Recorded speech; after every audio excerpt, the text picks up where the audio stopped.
AS01 ব্ৰেণ্ডেৰে বিশ্বমুখী যাত্ৰা দুই অসমীয়া যুৱকৰ 1.5 কোটি টকা মূলধনেৰে আৰম্ভ হৈছে এক সপোনৰ যাত্ৰা। অসমৰ থলুৱা কৃষিজাত সামগ্ৰীক বিশ্ব দৰবাৰলৈ লৈ যোৱাৰ এক অভিনৱ আৰু সাহসী প্ৰয়াস এই দুই যুৱকৰ। চাকৰিৰ পাছত দৌৰি ফুৰা প্ৰজন্মৰ মাজৰে দুই উচ্চ শিক্ষিত অসমীয়া যুৱকে গঢ়ি তুলিছে এক নতুন ইতিহাস। কৰ্মমুখী চিন্তা চেতনাৰে অগ্ৰসৰ হৈছে তেওঁলোক। মৌজোলৰ পৰা ৱাইন অৰ্থাৎ মিড প্ৰস্তুত কৰি উত্তৰ পূৰ্বাঞ্চলৰ বুকুত প্ৰথমবাৰৰ বাবে এক নতুন অধ্যায়ৰ সূচনা কৰিছে গুৱাহাটীৰ ধ্ৰুৱজ্যোতি ডেকা আৰু কৌস্তভ গোপাল গোস্বামীয়ে।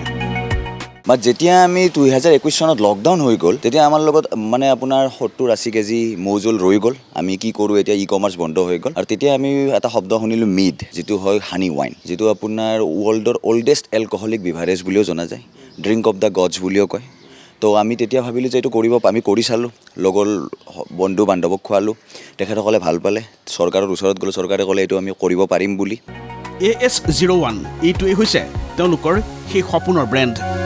প্ৰায় 1.5 কোটি টকা মূলধনেৰে আৰম্ভ কৰা এই ব্যতিক্ৰমী ষ্টাৰ্টআপটোৰ উৎপাদন কেন্দ্ৰ গঢ়ি তোলা হৈছে উত্তৰ গুৱাহাটীত, য'ত সম্পূৰ্ণ আধুনিক প্ৰযুক্তিৰে মৌৰস ফাৰ্মেণ্টেশ্যন কৰি প্ৰস্তুত কৰা হৈছে উচ্চ মানদণ্ডৰ মিড ৱাইন।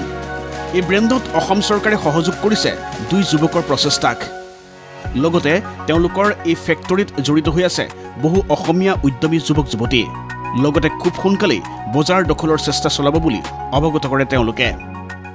হয়, চ' আমিতো নিজেই আমাৰ যিখিনি আছে কি আছিলে আমি নিজৰ ফাউণ্ডাৰ দুজনে লগাইছোঁ, আমি ফাণ্ড ৰেইজ কৰিছোঁ। চ' এতিয়ালৈকে আমি 1.5 CR মানি ইনভেষ্ট হৈছে কোম্পানীত। আমি IMF ভেঞ্চাৰৰ পৰা ফাণ্ড ৰেইজ কৰিছোঁ, গভৰ্ণমেণ্ট অফ আছামে আমাক ছাপৰ্ট কৰিছে, গভৰ্ণমেণ্ট অফ ষ্টাৰ্টআপ ইণ্ডিয়াৰ পৰা আমি ফাণ্ডিং পাইছোঁ, মিনিষ্ট্ৰী অফ এগ্ৰিকালচাৰ 1.5 CR। ৰসায়ন বিজ্ঞানৰ স্নাতকোত্তৰ ডিগ্ৰীধাৰী ধ্ৰুৱজ্যোতি ডেকাই ইচ্ছা কৰা হ'লে লোভনীয় চাকৰি কৰিব পাৰিলেহেঁতেন, কিন্তু তাকে নকৰি বন্ধুৰ সৈতে মিলি 2018 চনতেই আৰম্ভ কৰিলে সপোনৰ এক কণ্টকময় যাত্ৰা। পিছে এতিয়া লাহে লাহে যেন ঠন ধৰি উঠিছে দুই যুৱকৰ এই ব্যতিক্ৰমী চিন্তা চৰ্চাবোৰে। চ' এতিয়া আমি আৰু ধৰক 3-4 মাহ পিছত মাৰ্কেটলৈ যাম। ব্ৰেণ্ড নেমটো আমি AS01 দিলোঁ কিয়, কাৰণ আপোনাৰ যিখিনি ডাঙৰ ডাঙৰ ব্ৰেণ্ড আপুনি শুনে সেইখিনি সদায় অৰিজিনেলিটিৰ পৰা দিয়ে, যে যিটো জেগা হয় সেইটো জেগাৰ পৰা দিয়ে। তো আমি গুৱাহাটীৰ পৰা যিহেতু আমি ভাবিলোঁ যে গুৱাহাটীৰ মটৰ ভেহিকল ৰেজিষ্ট্ৰেশ্যনটো AS01, তো আমি সেইকাৰণে AS01 নাম দিলোঁ। কেৱল ব্যৱসায়ী নহয়, এই ষ্টাৰ্টআপে অসমৰ গ্ৰাম্য অৰ্থনীতিলৈকো কঢ়িয়াই আনিছে এক আশাৰ ৰেঙনি। প্ৰতিমাহে 1200 কেজি মৌ অসমৰ থলুৱা মৌ পালকৰ পৰাই সংগ্ৰহ কৰিব AS01-এ, যাৰ ফলত প্ৰত্যক্ষভাৱে উপকৃত হ'ব অসমৰ অলেখ মৌ পালক। লগতে এই ব্ৰেণ্ডত জড়িত আছে অসমৰ চাহ, কাজি নেমু আৰু ভোট জলকীয়াৰ অপূৰ্ব সংমিশ্ৰণ। চ' আমিতো প্ৰথমতে যেতিয়া ষ্টাৰ্ট কৰিছিলোঁ তেতিয়া ঘৰতে কিটচেন লেব বুলি কওঁ আমি, তাতে ষ্টাৰ্ট কৰিছিলোঁ 5 লিটাৰ, তাৰপিছত আমি 30 লিটাৰত কৰিলোঁ। তাৰপিছত দেখিলোঁ যে অ'কে ভায়াবল মডেল হয়। তাৰপিছত আমি গুৱাহাটী বায়'টেক পাৰ্কত আমাৰ ফেক্টৰী ছেটআপ কৰিলোঁ। এতিয়া আমাৰ ফেক্টৰীত 4000 litre per month production capacity আছে আমাৰ। হানি আমি কনজিউম কৰিব লাগে, তাত এৰাউণ্ড 1000-ৰ পৰা 1200 কেজি আমি হানি কনজিউম কৰিব লাগে। যুৱক দুজনৰ এই উদ্ভাৱনী প্ৰচেষ্টাক উচ্চ প্ৰশংসা কৰিছে ৰাজ্য চৰকাৰেও।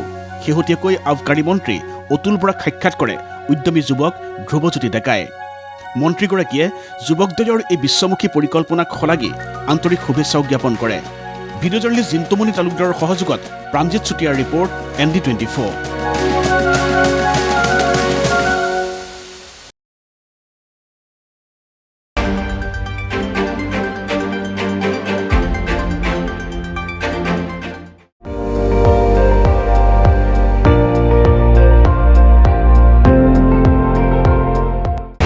আপুনি চাই আছে ND24, সৰ্বশ্ৰেষ্ঠ নহয় সৰ্বোত্তমৰ দৌৰ।